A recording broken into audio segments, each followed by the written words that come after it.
जय श्री राधे राधे, कृष्णा कृष्णा। मेरे प्यारे भक्तों, हर हर महादेव। आप सब कैसे हो? मैं लता दीदी आपके समक्ष एक कथा वाक्य का आई हूँ। भोले बाबा के 12 ज्योतिर्लिंग का वर्णन प्रत्येक दिन आपको वीडियो मिलेगी। कल की वीडियो को कैसी लगी आप भर भर कमेंट करेंगे, शेयर करेंगे अपनों को, और उनकी चर्चा करेंगे भोले बाबा की। जो हमसे जुड़े हैं उनके तो बहुत अच्छा, जो नहीं जुड़े हैं उनसे नम्र निवेदन है कि आप हमारा बेल आइकन बजाकर जुड़ जाएं, ताकि हमारा नोटिफिकेशन आपके पास पहले पहुंच जाए और आप वीडियो देख सकें। भोले बाबा की चर्चा है तो आप अपनों को शेयर जरूर करें। देवों के देव महादेव हैं ये, पूरे ब्रह्मांड में इनसे बड़ा कोई नहीं। चलिए चलते हैं उस ओर कि सोमनाथ जो गुजरात में जो सोमेश्वर महादेव हैं, इनका नाम कैसे पड़ा और ये लिंग कैसे प्रकट हुआ। तो सबसे पहले भगवान शिव को मनाते हैं 2 लाइन में। ओम नमः शिवाय, ओम नमः शिवाय, ओम नमः शिवाय, ओम नमः शिवाय, ओम नमः शिवाय। देवों को देव महादेव, आप दयालु हैं, सब पर दया करना। मेरे प्यारे भाई बहन, आप इस वीडियो को पूरा देखें और शेयर और लाइक जरूर करें, ताकि हमारे महादेव की कृपा आपके परिवार पर बनी रहे। सोमेश्वर महादेव गुजरात में है मेरे भाई बहन। गुजरात क्षेत्र में ऐसे भी बहुत तीर्थ हैं। आप द्वारकाधीश हमारे जो हैं ठाकुर जी, वो भी गुजरात के ही हैं। दक्ष प्रजापति जो थे, उनकी कन्याएं जो थीं वो 27 कन्याएं थीं। उसमें से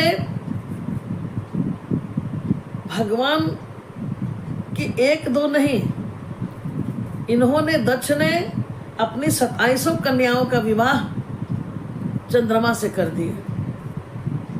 हाँ, अब चंद्रमा से विवाह तो कर दिए, 27 कन्याएं वहाँ चली गई। लेकिन उस कन्याओं में एक रोहिणी नाम की कन्या थी, जिसको चंद्रमा से बहुत प्रेम था।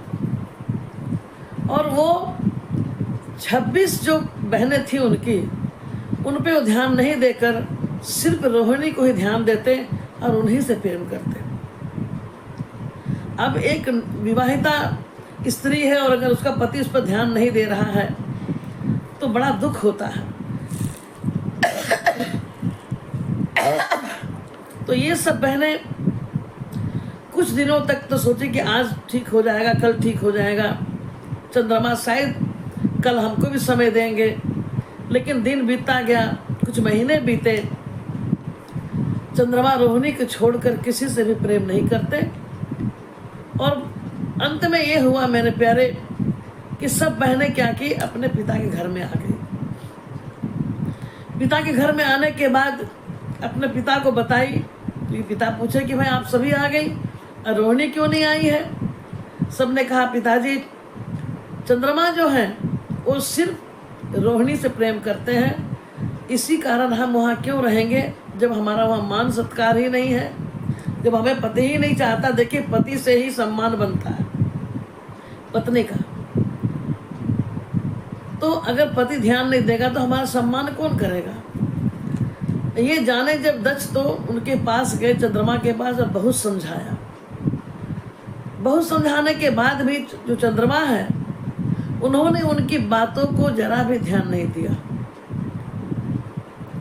फिर कुछ दिन बीते और एक दिन दक्ष को बड़ा ही तकलीफ लगा और आज सोच के गए कि अगर चंद्रमा ने नहीं माना तो आज मैं कुछ भी सुना दूंगा उनको।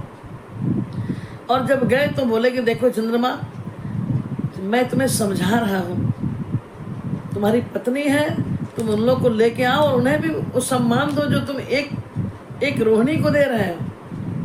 चंद्रमा ने उनकी बात को अनसुनी कर दी और तब उन्हें बड़ा ही क्रोध आ गया। क्रोध में उन्होंने कहा कि आपको इतना अहंकार है कि मैं इतना सुंदर हूँ, श्वेत हूँ, एकदम खूबसूरत हूँ, तो मैं श्राप देता हूँ कि आपको क्षय की बीमारी हो जाए। और फिर क्या था,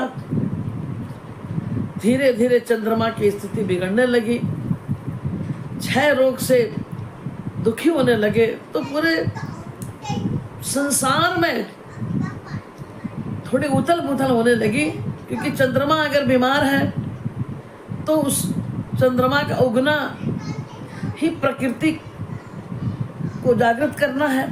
सूर्य चंद्रमा हमारे लिए कितना जरूरी है। अब चंद्रमा इतना कमजोर होने लगे कि सभी देवता सब ब्रह्मा जी के पास गए। सबने कहा कि चंद्रमा को ठीक करना है। ब्रह्मा जी ने कहा कि देखो, ये तो मैं नहीं बता सकता हूँ, अगर आप भगवान शिव के पास जाएं तो शायद इसका कोई रास्ता निकल जाए। सभी देवता ब्रह्मा जी के पास लेकर गए।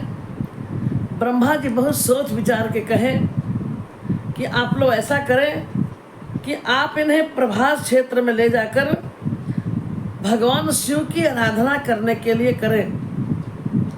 भगवान शिव ही इन्हें ठीक कर सकते हैं, मैं कुछ नहीं कर सकता। सभी देवता प्रभास क्षेत्र लेकर आए हैं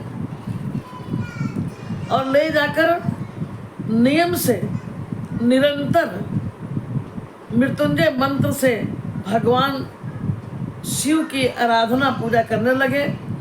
और निरंतर चंद्रमा 6 महीनों तक भगवान शिव की आराधना और तप किए। उसके बाद भगवान शिव बहुत ही प्रसन्न हुए। अब प्रसन्न होकर कहे कि मांगो चंद्रमा, क्या मांगते हो। चंद्रमा ने कहा, प्रभु मुझे इस क्षय रोग से मुक्त कीजिए।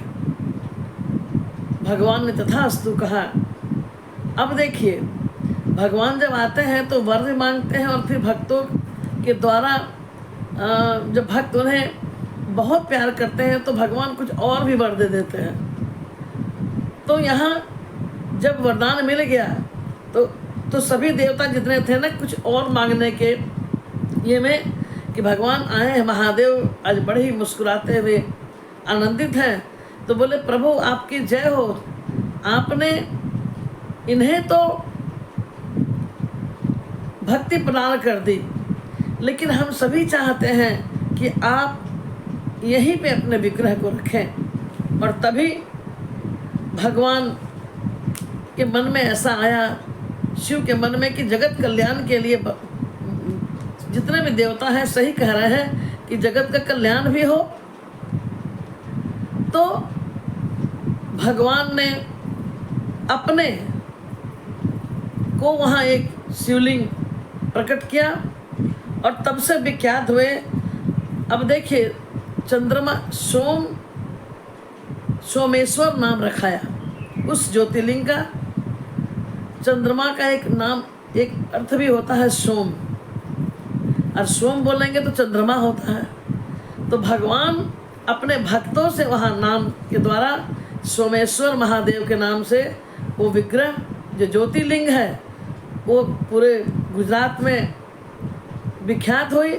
और वही नहीं, जो भी देवता लोग क्या किए, जो देवता लोग थे वो सबने वहाँ एक सुंदर कुंड बनाया, स्थापना की।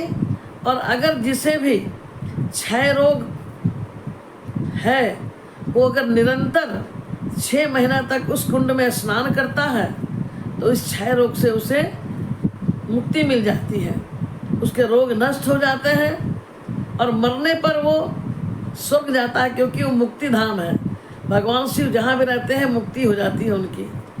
इसलिए आज हम सभी जितने भक्त हैं उनसे मैं भगवान के, आपके तरफ से भगवान से प्रार्थना करती हूँ कि जो भी भक्त उनके ये कथा को सुन रहे हैं, सोमनाथ की कथा की, ज्योतिर्लिंग का प्राकट्य की कथा, उनकी सारी मनोरथ को पूर्ण करें भगवान, और उनके सारे पापों को नष्ट करें। ऐसी मंगल कामना के साथ हर हर महादेव।